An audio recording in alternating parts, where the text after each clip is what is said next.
you can't build a future while stealing from it. There was a time in my life where everything looked normal on the outside, but internally I was completely disconnected.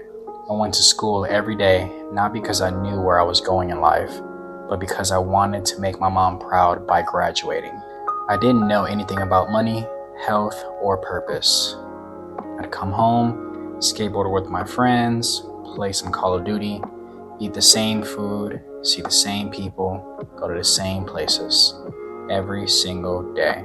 I grew up the oldest of four, raised by a single mother with multiple stepfathers in and out of my life. And even though I loved my mom deeply, the pressure to live a life I didn't want, aka college, or a safe path, gave me constant anxiety. Skateboarding was the only place I felt alive. At the skate park, everyone felt like family. Falling, getting back up, landing tricks. It was the one place effort actually meant something. But my past was really dark. I wasn't just lost. I was living in survival. I was abused, traumatized, disconnected from myself. And one of the hardest things for me to admit is this: I was a thief. Not because I wanted things, but because I felt like I had nothing. No confidence, no direction, no sense of worth. Stealing was scarcity, honestly, like in action. Me trying to feel something internally with something external. And every time I did it, I felt worse about myself. At the same time, my body was screaming, covered in acne. Not just a few pimples. My face told my story before I ever spoke. I was insecure, ashamed, always aware of how I looked. And it wasn't just physical. When I had acne, my anxiety was through the roof. Talking to women felt terrifying.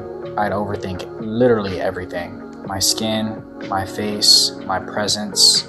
I also used to get cold sores, and my lips were constantly chapped, cracked, and bleeding. Some days I avoided speaking to people altogether because I didn't want anyone looking at my mouth. I wasn't just insecure, I was socially trapped inside my own body. I had asthma, no muscle, low energy. I looked weak, and internally I felt weaker. After a breakup with someone I thought I'd be with forever, I became depressed, suicidal. I didn't want to live. Then something happened. A friend invited me to try a pescatarian diet challenge, and during that challenge a video popped up on my phone. Old, low quality, a man I've never heard of, Dr. Sebi. I clicked, and that moment changed my life. He spoke about herbs, the alkaline diet, and self-love in a way that hit me spiritually. I started experimenting. Plants, fruits, herbs, mushrooms, awareness. I had a spiritual awakening. I wanted to heal my body so I could become a professional skateboarder. Then I did a 3-day all-fruit detox.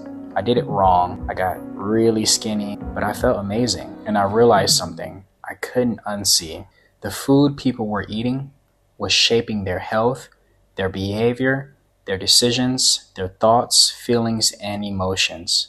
When I started changing what I ate, stealing stopped feeling right. Not because I suddenly became moral, but because I was changing. There was this internal knowing you can't build a future while stealing from it. I was living 3 lives at once. One in scarcity, one chasing purpose, and one awakening spiritually. That tension almost broke me. Then injuries hit. No skating, no insurance. Depression came back until I found gardening. One day, eating watermelon in the sun, a thought came to me, as within, so without. That's when I committed fully to a fruit-based lifestyle, and something incredible happened. My energy skyrocketed, my asthma completely disappeared, and my face cleared up. And that might sound small, but for me, it was literally everything. Because for the first time, I could look at myself without shame. I wasn't hiding anymore.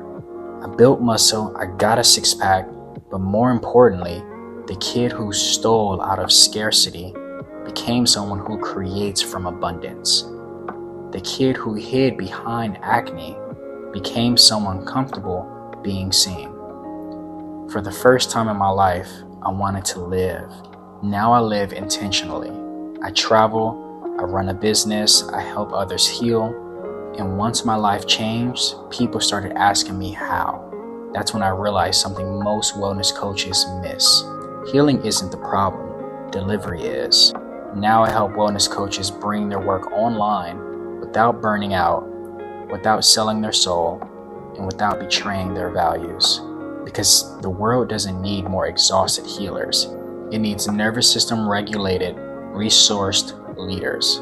If my story resonates with you and you're ready to break the chains off wellness, there's a link below where you can book a free call of presence with me, where we can talk all about how you can transform your life, because healing yourself is how you heal the world.